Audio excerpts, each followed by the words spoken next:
Friends, welcome back to my channel. आज की इस वीडियो में हम आपको कुछ ऐसी चीज़ों के बारे में बताने जा रहे हैं जो सिर्फ क्वीन एलिज़ाबेथ कर सकती थी और कोई नहीं कर सकता। एक क्वीन होने की वजह से आपको वो प्रिविलेजेस मिलते हैं जो किसी आम शख्स को नहीं मिलते। क्वीन एलिज़ाबेथ टू दुनिया में दूसरी बड़ी मोनार्की थी। एलिज़ाबेथ ने खुद को बहुत अच्छे तरीके से दुनिया के सामने पेश किया जब सारी दुनिया इन पर नज़र जमाए बैठी थी। लेकिन एक क्वीन होने की गर्ज से बहुत से काम ऐसे हैं जो सिर्फ क्वीन ही कर सकती थी और दूसरा कोई शख्स नहीं कर सकता। अगर आप जानना चाहते हैं तो वीडियो को मुकम्मल देखते रहिए। नंबर 1, क्वीन को यूके में ड्राइव करने के लिए किसी भी किस्म के ड्राइविंग लाइसेंस की ज़रूरत नहीं थी।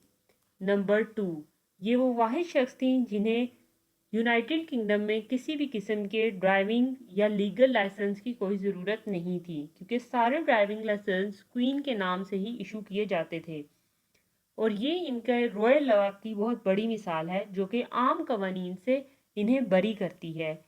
क्वीन ने कभी भी किसी किस्म का ड्राइविंग टेस्ट नहीं दिया और ये बड़ी वजह थी कि वो एक ड्राइविंग एक्सपर्ट थी। इन्होंने वर्ल्ड वॉर 2 के दौरान ड्राइविंग सीखी और वो ख़वातीन के लिए सर्विसेज भी फराहम करती थी और इन्हें स्पार्क प्लग तक तब्दील करना आता था।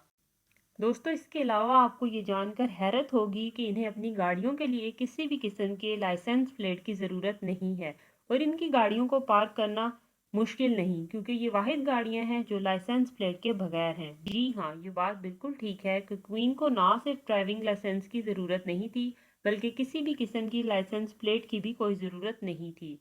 नंबर 3, क्वीन पर कोई भी स्पीड लिमिट लागू नहीं होती, जिसका मतलब ये है कि वो जितना तेज चाहें गाड़ी को ड्राइव कर सकती थी और वो रोड के तमाम लॉज और रेगुलेशन से भी बरी थी। नंबर 4, ब्रिटेन में बहुत सी गाड़ियों पर स्पीड लिमिट लागू नहीं की जाती, जिसमें एम्बुलेंस, फायर ट्रक, पुलिस और दीगर क्राइम एजेंसियां शामिल हैं, क्योंकि अगर इन एजेंसीज पर स्पीड लिमिट लगाई जाए तो इनके काम में ताखीर हो सकती है। नंबर 5, क्वीन को ट्रैवल करने के लिए पासपोर्ट की ज़रूरत नहीं थी, क्योंकि यूनाइटेड किंगडम में सारे पासपोर्ट क्वीन के नाम से ही इशू किए जाते हैं। इसीलिए इनको नेशनल या इंटरनेशनल किसी भी किस्म के ट्रैवल के लिए पासपोर्ट की ज़रूरत नहीं है और वो दुनिया में किसी भी हिस्से में पासपोर्ट के बगैर जा सकती थी। लेकिन रॉयल फैमिली के बाकी किसी भी शख्स को पासपोर्ट के बगैर ट्रैवल करने की इजाज़त नहीं, और ये बात इनके लिए दुरुस्त साबित नहीं होती। बाकी लोगों को पासपोर्ट की ज़रूरत होती है और क्वीन ये भी अहलियत रखती थी कि वो किसी भी शख्स के पासपोर्ट को किसी भी वक्त विड्रॉ कर सकती थी। नंबर 6, क्वीन किसी भी किस्म का कोई टैक्स अदा नहीं करना पड़ता, क्योंकि वो कुछ टैक्स अदा किया करती थी। नंबर 7, क्वीन को रॉयल इम्यूनिटी हासिल थी, जिसका मतलब ये है कि उनको अरेस्ट नहीं किया जा सकता और इनको ये इम्यूनिटी पूरी ज़िंदगी के लिए हासिल थी और दूसरे ममालिक में भी इनको डिप्लोमेटिक इम्यूनिटी हासिल है, जिसका मतलब ये है कि किसी और मुल्क में भी इनको अरेस्ट नहीं किया जा सकता। नंबर 8, इनके पास गवर्नमेंट बनाने की भी पावर थी।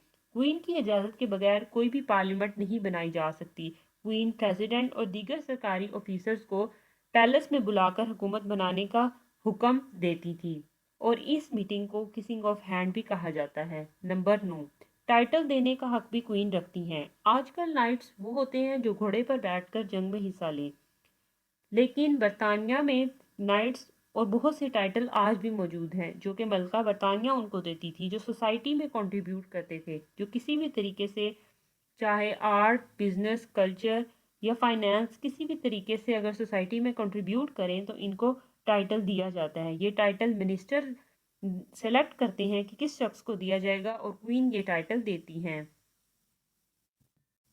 क्वीन ऑस्ट्रेलिया गवर्नमेंट को फायर करने की भी ताकत रखती थी और अगर ऑस्ट्रेलिया के किसी हेड ऑफ स्टेट को खारिज करना हो तो इसकी ताकत भी रखती थी, और ऑस्ट्रेलिया गवर्नमेंट को फायर करने की ताकत भी क्वीन के अंडर आती थी। 1995 में मलका के नुमाइंदे ने ऑस्ट्रेलिया के एक प्राइम मिनिस्टर को बेदखल कर दिया और सारी पार्लियामेंट को डिसमिस करने के बाद दोबारा इलेक्शन कराने पड़े। नंबर 12, क्वीन बरतानिया को चर्च का हेड भी कहा जाता है, यानी वो रिलीजियस पावर भी रखती हैं। इसके अलावा क्वीन चर्च में पादरी रखने की भी अहलियत रखती हैं, जो कि एक ख़ास कैबिनेट के तौर पर सिलेक्ट किए जाते हैं।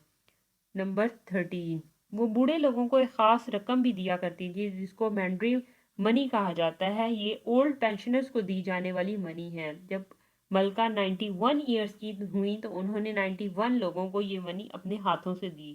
دوستو امید ہے کہ آپ کو یہ ویڈیو پسند آئی ہوگی اور ملکہ برطانیہ کے بارے میں یہ حقائق سن کر حیرت ہوئی ہوگی۔ اگر آپ کو ویڈیو پسند آئی ہے تو کمنٹ باکس میں لازمی بتائیں، میری ویڈیو کو لائک کرنا مت بھولیے گا۔